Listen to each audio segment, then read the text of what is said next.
it's Mike from Tribulation Ready Survival. Just letting you know, we still have videos that we're working on. We probably won't be releasing any until January, but here is a project that I am working on that is definitely survival related. This is going to be a cold frame garden. This is a screen door that was thrown away, or a storm door glass that was thrown away, tempered glass, and some scrapped wood and some window flashing that I got from a dumpster dive.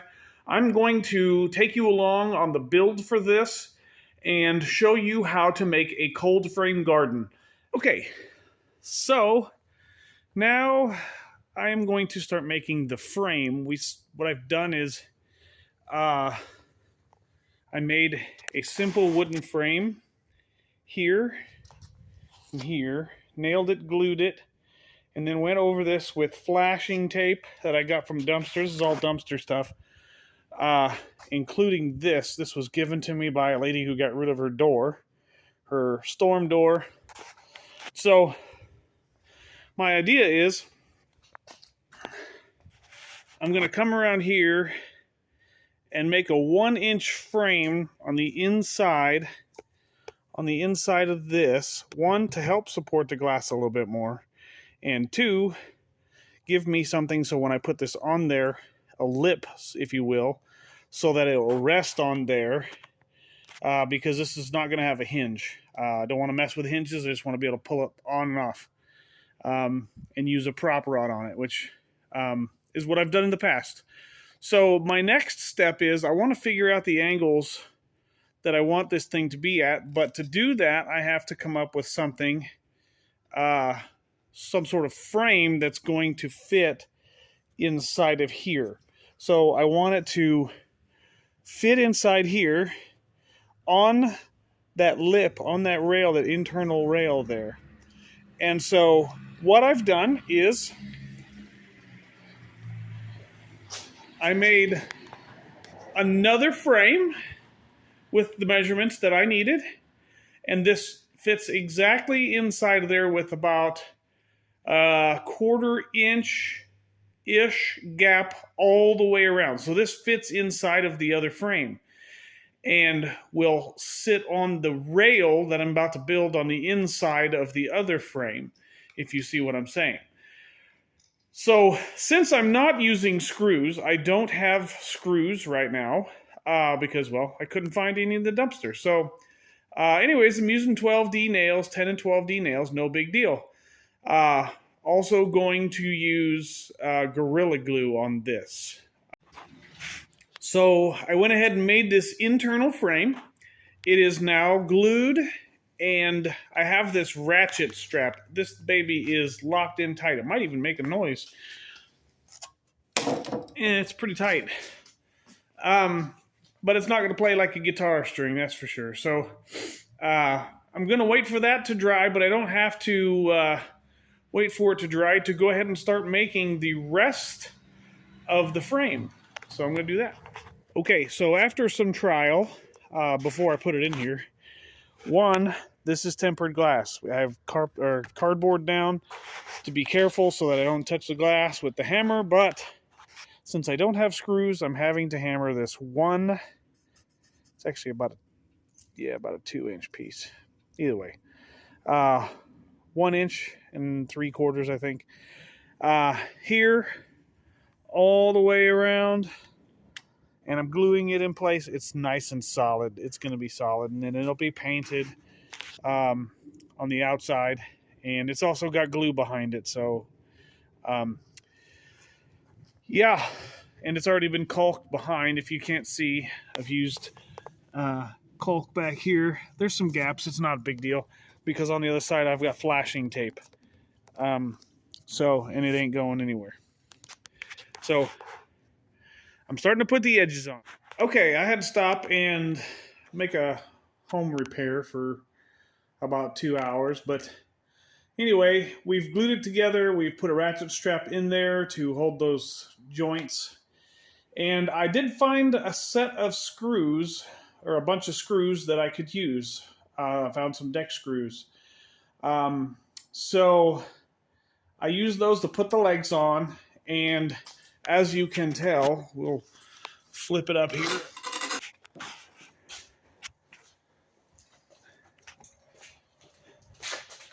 As you can tell here, I've selected my angle. I have, in fact, put the lid on here to see if it fits, and it sure fits well enough. I'm going to continue working on this. I will tell you that these angles, oh man, angles are always hard. But this is exactly what I want. Now, I'm going to put a 2x4 from here to there, from here to there, and then this is going to be plywood lined on the outside, so I can have as much space inside as possible. And I don't know if I have enough plywood, but let's move on to the bracing of the legs. Okay, so now I have taken this is a 4-inch piece of wood because I need some support here.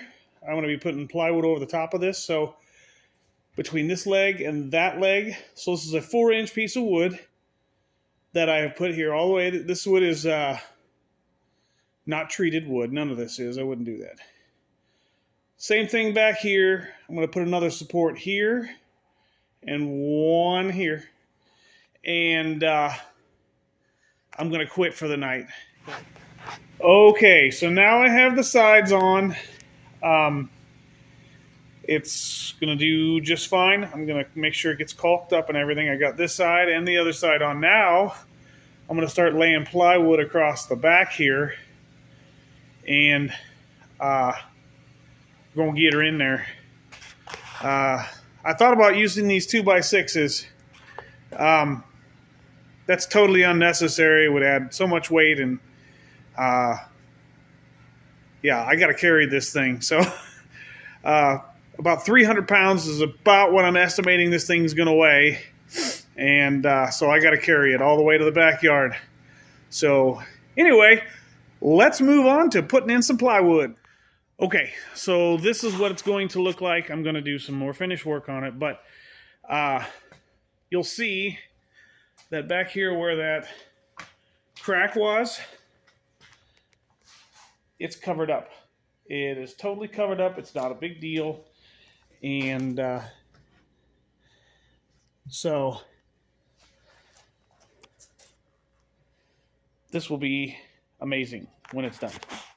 Okay, so what we're looking at here, this is a weather strip that goes on the bottom of a garage door. It's 20 feet long. It was all the way over there by my trash can. This was originally supposed to go on the bottom of the garage door.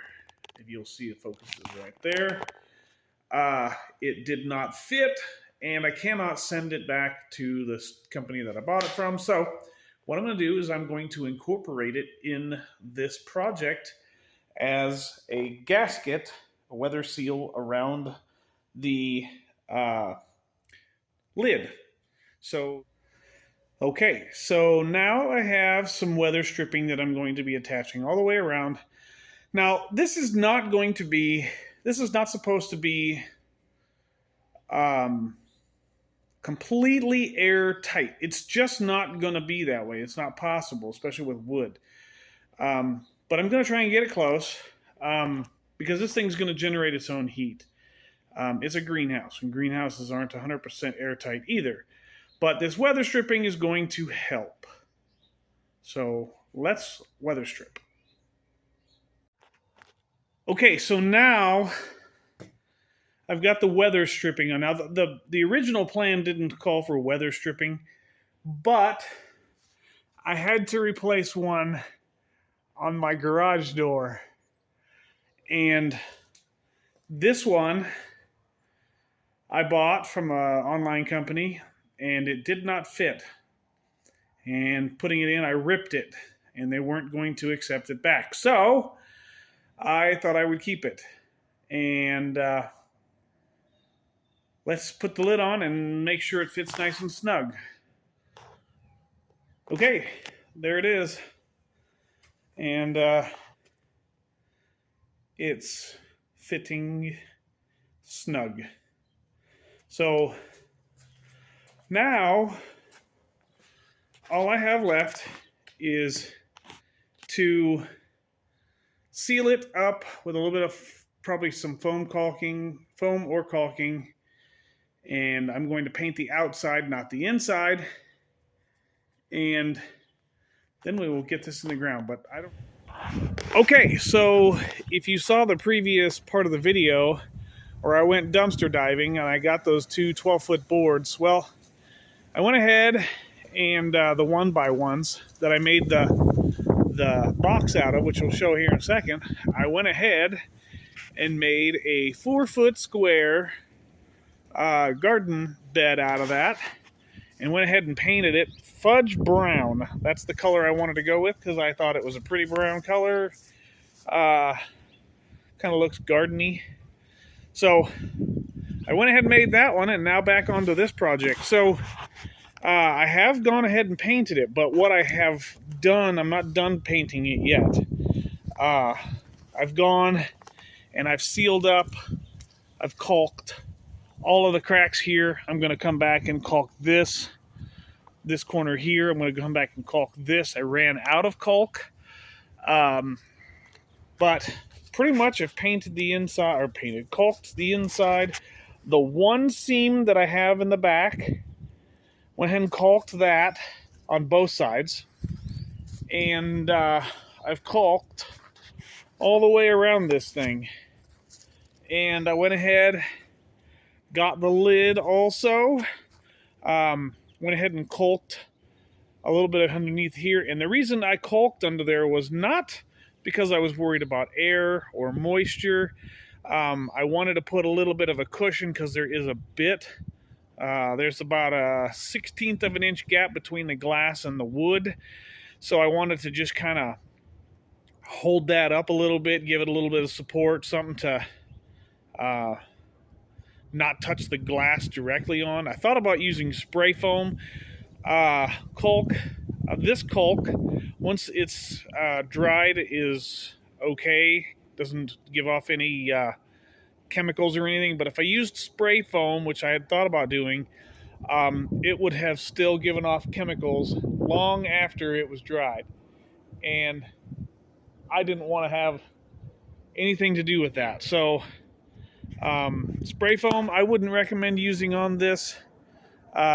Silicone, a high silicone caulk, good quality. This is 40-year high silicone caulk. That's what I've been using on the project. And so you can also see here on the back right there is that strip that I've missed right there, is from the caulk in the one seam that I had to put in there. I hated to do that, but it is what it is. We're painting, we are caulking, and I will check you out in the next video. Okay, so now I have a good coat of paint on the bottom. And the reason I'm painting the bottom is because this is going to be in the ground. I'm not using treated lumber because of all the chemicals and stuff that go into that. But I am going to put a coat of paint down. This will help it last longer. Plus, it's thick lumber, so it'll probably last 5-ish years before I have to start doing some repairs on it. But that paint is just like a little first line of defense. So anyways, now I've painted all of the sides except the inside, and I'm not going to paint the inside because I try to keep as much off the food as I can. This is not going to be certified organic, but it's the best I can do, and that's all you can do. So anyways, this is laying on its back now. And you'll see that I've got it all painted up where it needs to be painted, and the gasket and everything like that. But I already took a look at my overall gardens here, and I have drawn, spray painted a line right there with marking paint. That's where I want it. So in a garden like this, a hot box or a cold frame or whatever you want to call it, You always want it to face where it gets the most amount of sunshine. This spot right here gets the earliest amount of sunshine of all the gardens, and where it can get the most amount of sunshine. So on my measurements, that's what I want, so that it can stay as warm as possible when the lid is on. So what I'm going to do is I'm going to dig about 2-3 inches deep in that area there. I will place the garden inside of it, and then I will fill it about 8 to 10 inches deep in compost and garden soil, and be ready to plant in about a week once we get it all warmed up. So stay tuned. This is a multi-part video. I want you guys to understand that this is not easy. Putting something together like this was about the edge of my ability to work with wood. It's pretty close, and it ain't easy. One last thing that I'm going to do is on these corners here, I'm going to take, now this is, you're not even going to see this. It's been caulked and it's ready to dry. The paint's ready to dry. But I'm going to take some metal flashing that I got from, it's roof flashing, it's corner flashing, that I got out of a dumpster, and I'm going to put it on the end of these corners.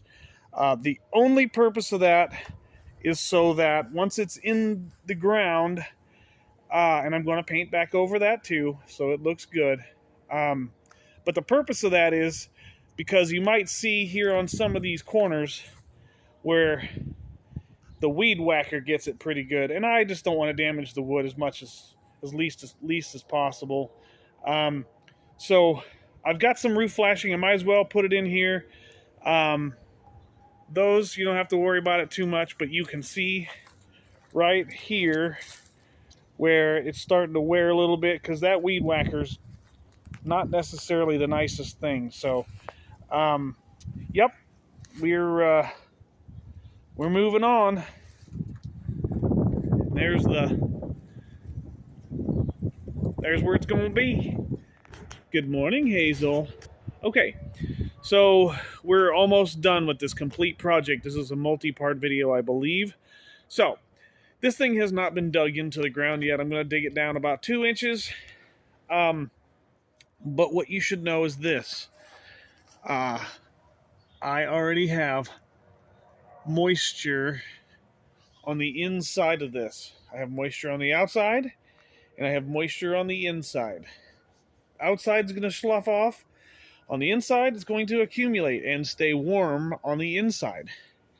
So this is what you're wanting. I put 3 bags of potting soil in here, or topsoil, I should say, just to kind of keep them in there and dry out. But moisture is accumulating on the inside and the outside, and that means this thing is going to work. I had no doubts whatsoever, because I've done this before. So there's just a few minor touch-ups that I'm going to do, and that is on the back here. I have one place where I had to put some fresh caulk that needed to be painted, and it's raining right now, so, well, it's sprinkling, so I can't paint. So it's going to be probably a week before I get this put into the ground, which is not a big deal. Along with kitchen scraps and whatnot. Probably 30 to 40 gallons of leaves all broke down with the worms and everything else, and it was pretty warm. So I have taken it from here, and I have transferred it here into my hot box. So on top of this, what I did was dug out the soil about 2 inches or so. This soil here is just in case. I'm going to be lining it around the outside a little bit better. But I've also taken some of it, flipped it over upside down, so the grass is going to die. But on the very bottom underneath that, I put cardboard, some nice clean cardboard. And then I put the diggings. I took the diggings out of there, flip them over upside down in here, roots side up, so they're not going to grow. They will die. Then I put in about 6 inches of compost from that bin. And then I took 3 bags, each one's just under a cubic foot. So we'll just say 3 cubic feet of potting soil, topsoil, some good organic topsoil. And I have filled my bin, and it's going to settle. So that's the whole purpose of me giving it about a week or so. Is I'm going to smooth it out a little bit. I'm going to let it settle, because I'm not going to tamp this down. Tamping it down would mean that I would have to till it back up before I plant, and I don't want that. I want the nice loam to it. So I'm just going to let the weight of itself settle out after I smooth it a little bit. And then we'll go from there. I'm not going to compact this. I don't want compacted soil. Nobody wants compacted soil when you're growing. Okay, so let's talk about putting this in the ground. A couple of things that I would recommend if you're trying this project. One, put in your soil here as much compost as you possibly can, as well as some good high quality topsoil. Mix it in with some leaves, some sort of wood chips maybe. I wouldn't necessarily use wood chips, but sawdust. You don't want to pull the nitrogen out of the soil. But definitely leaves, grass clippings, whatever you use that's going to break down in a compost bin like I've got back there. That's going to be something you're going to want to do. And then what I'll do, and then just a little tip or something that I recommend, I'm going to get the soil all ready to go, and then I'm going to let it sit for a week or two just to kind of get settled in. And if there's anything that's going to start breaking down, it's going to start warming up, so that when I place my seeds in here, right inside here, sorry about the finger, when I put my seeds inside there, it will already be warm. The soil will be warm, and then so the seeds aren't going to have shock. They're going to be like, oh, it's cold. No, wait, it's hot. So they'll germinate better. So that's number one. And number two, the next thing I'm going to say is, in a garden like this, I did not install ventilation. So on some of these days where you've got plants in there and whatnot, and it gets kind of warm, up in the 70s, that's probably going to be 85 or more. I would say 15 degrees above the temperature of the air. So that's my estimate. But either way, it's going to be warm in there, and so you're going to want to ventilate it. So I'm going to, and I will do a short video on how I'm going to, and I haven't figured it out yet, but I'm going to install a prop rod in there that will allow me to lift that window up a little bit and let some cooler air in there, because we don't want to bake the plants. We just want to give them a good warm home. And so that's another tip that I would do with something like that. And finally, as I've said in many of my videos, Epsom salt, just a little bit of Epsom salt to get everything going. And so that's really the ins and outs of what I'm going to do. It's gardening, but in the middle of winter. And so as this progresses, as far as when we get things sprouting and germinating, and when we start having plants in there. Oh yeah, one more thing. I will do a follow-up video. One more thing. So you'll notice that right here, the front is going to be buried in about 2 inches. So you don't want to have tall plants growing in the front. I'm going to put like lettuces, like head lettuce, onions, those types of things. Anything that's going to be a little bit taller, I would put in the back over here. So I can do it. in the back, right in the back there. So if it's going to be a taller plant, obviously you wouldn't want to try and do tomatoes in something like this, but this would be great for like lettuces and spinach and shards, maybe even onions, something that's not going to take over, obviously, a variety. But this is gardening in the winter, man. It's not the same as summer. You ain't going to have as much room, but it is having groceries when other people don't. So you got to think about the height of the plant inside of here. So with that being said, guys, that's what I got. Okay, guys, so that completes this project back here behind me. It's been 3 weeks in the planning for the box and putting it together. It's been 6 months for getting the compost ready to go and pulling all this together. And the fact of the matter is, I hope this is a great video for you guys. I hope it inspires you guys to get out there and get in the garden, have a little bit of fun.